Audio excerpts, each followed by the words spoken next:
Hello sir. Hello morning sir. तो मेरे कुछ क्वेश्चंस हैं रिप एंड रिप को लेके। तो जो ये सप्लीमेंट है रिप एंड रिप, ये करता क्या है और बेसिकली ये बॉडी में वेट लॉस या मेटाबॉलिज्म पे इसका क्या इफेक्ट है? रिप एंड रिप एक फैट बर्नर है जो भी हमारा स्टोर्ड बॉडी फैट होता है उसको बर्न करने के लिए स्टिमुलेंट्स की ज़रूरत होती है। एक होता है हमारा नेचुरल प्रोसेस कि हमारा मेटाबॉलिक रेट हाई है और कैलोरी कंजप्शन हमारा कम है, तो शरीर नेचुरली भी वो करता है।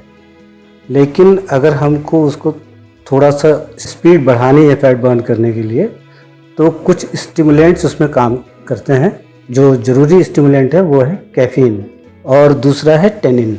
और जब ये स्टिमुलेंट्स कंसनट्रेट फॉर्म में या एक्सट्रैक्ट फॉर्म में हम लोग लेते हैं तो नॉर्मल चाय के कप से ज़्यादा अमाउंट में वो कैफीन या टेनिन हमारे शरीर में आता है। जब हम एम्प्टी स्टमक इस तरह से बने हुए सप्लीमेंट को लेते हैं और उसके बाद हम कार्डियो एक्टिविटी करते हैं, और कार्डियो एक्टिविटी करने के लिए एक स्पीड होती है जिसको कहा जाता है कि टारगेट हार्ट रेट, और वो कार्डियो हमने एम्प्टी स्टमक शुरू की है, मतलब उस कार्डियो को करने से पहले कुछ खाया नहीं है।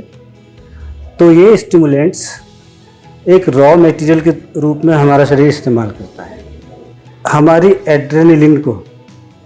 एड्रिनल ग्लैंड को कुछ रॉ मटेरियल सप्लाई करने के लिए स्टिमुलेट करता है, और वो जो रॉ मटेरियल सप्लाई करने के लिए स्टिमुलेशन है उसकी वजह से एड्रिनल से एपाइनोफ्राइन और नॉर एपाइनोफ्राइन जो हार्मोन है, जो कि फैट बर्निंग हार्मोन है, वो रिलीज होते हैं, वो ब्लड में आते हैं। वो ब्लड हमारे शरीर में दौड़ता रहता है और उस जगह में जा कर के वो फोर्सफुली, क्योंकि ब्लड में उस हार्मोन के साथ साथ ऑक्सीजन भी है, तो ऑक्सीजन की मदद से उस स्टोर्ड फैट एरिया में वो एक तरह से स्ट्राइक करता है तो वो एरिया थर्मोजेनेसिस यानी गर्म हो जाता है, और वो हार्मोन की मदद से फैट सेल्स टूट जाते हैं।